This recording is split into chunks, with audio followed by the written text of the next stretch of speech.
One secret of the universe we've yet to unravel, among many, revolves around its very nature. Is everything determined, predestined to occur, or is it more chaotic, where everything operates within a logical framework, but there's variance in outcomes? We understand that there are natural laws which create a logical framework around what's theoretically possible, like laws around gravity and inertia, for example. But do these laws indicate an extremely rigid structure where all events are predestined to occur without variation? In other words, if everything is predetermined, then every event and circumstance happens as it was designed to. There's no variation, no what could have been, or if only things happen differently. In Christianity, God's will is sovereign and supersedes all. Therefore, this entails a conclusion where everything is planned and will occur in one possible manner. The Stoics also perceive the universe as determined, but they don't believe it'll lead to some grand conclusion comparable to the Bible's book of Revelation.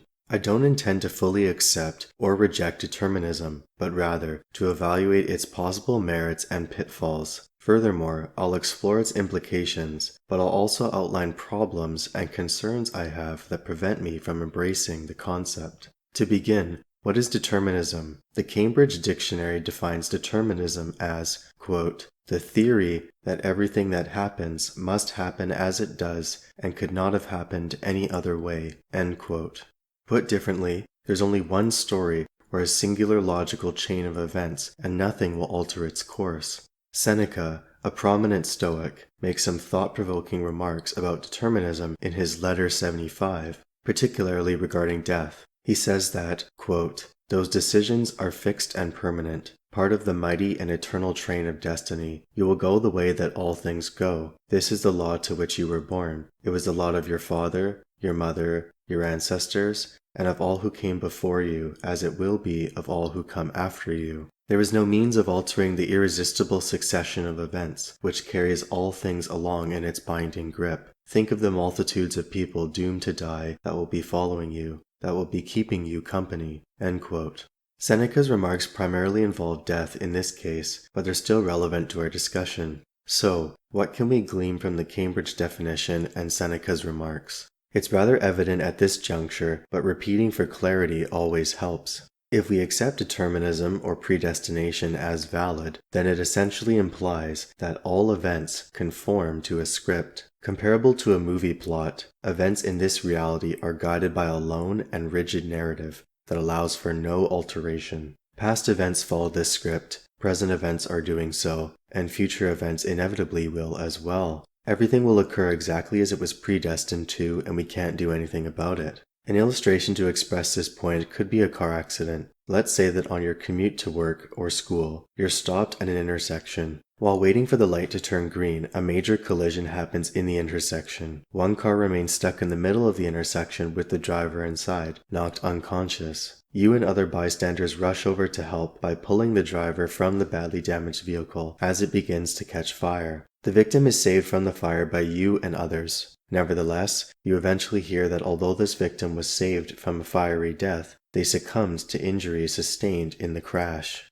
This is merely an example, but it helps to explain how determinism operates. If you were in this situation, you'd likely think, if only I did this, or if only I'd done that sooner, then perhaps circumstances could have turned out differently. A deterministic model of the universe wouldn't enable that train of thought. Instead, it would reply by saying that, no, there's nothing you could have done differently. Everything went according to plan, exactly as it was meant to be.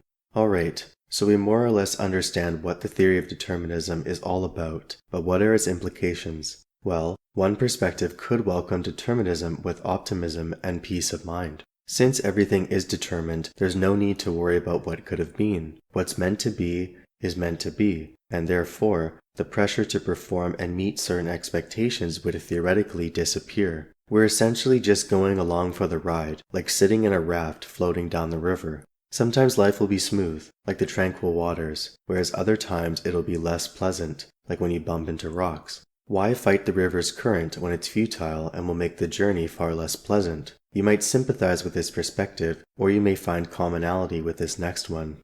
Another possible view would lament over determinism by noting that, should everything be determined, there's nothing any of us could do. Since circumstances would follow a preset script, we can't will our way to a better outcome. We're bound by fate, and whether we're successful or not, for example, is bound by fate, among other outcomes. Whatever hand we're dealt in life is what we have to accept, and so there's no bother attempting to change circumstance. Furthermore, personal responsibility would no longer have as strong of a case to uphold, because whatever fate you're given is going to happen no matter what you do. Should a deterministic universe be true, then it severely diminishes the influence of our choices. Not to mention free will would effectively become obsolete, or it would indicate we never had it in the first place, as our choices are guided by some metaphysical plot.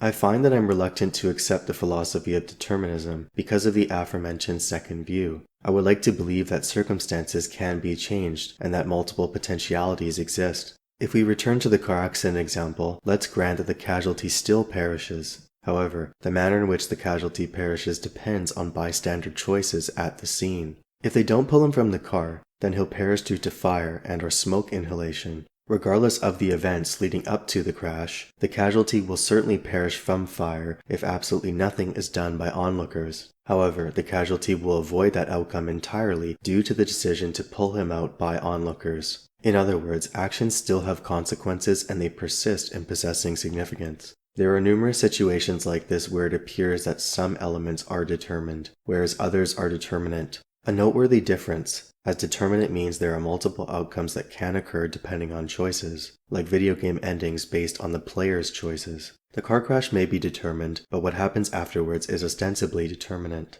In response, a critic might remark that, well, if events leading up to the car crash are determined to happen, then why aren't any events afterwards? Indeed, why aren't they, and so lies the mystery. How I perceive events takes this view because there are circumstances where action or inaction has direct bearing on the outcome, like choosing whether to save someone or not. Another example is if you put in the work to achieve a goal or not. Evidently, there's a 0% chance you'll achieve a goal if you refuse to strive towards it. However, if you put in effort, there's also no guarantee that it'll pan out, but you inevitably realize that quitting leads to an outcome where your goal will never come to fruition. Even with these latest remarks, a determinist might still assert that everything is planned. You choosing to help a car crash victim was planned, and so was you pursuing your goal. Even in situations that appear spontaneous, like suddenly deciding to venture out on a Saturday night when you initially didn't want to, they're actually deterministic in nature. So what we ostensibly end up with is a dichotomy, real or imagined, where everything is either chaotic within a logical framework, or everything is entirely determined with chaotic events actually following a sequential chain of events.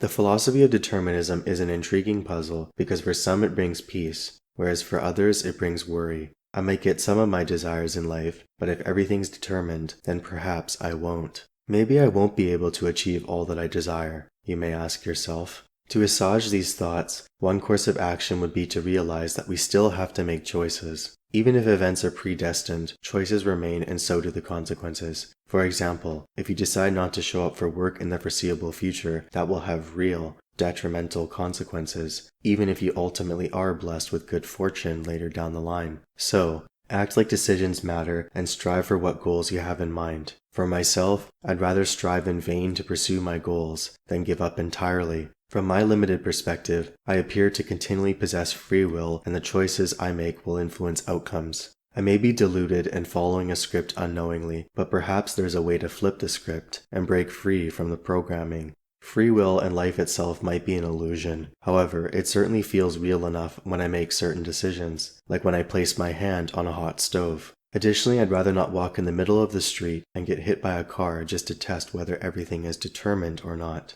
In the meantime, I will persist in how I've operated previously by believing that I can influence outcomes with my decisions. I'd rather attempt to change my fate than to put up no resistance whatsoever.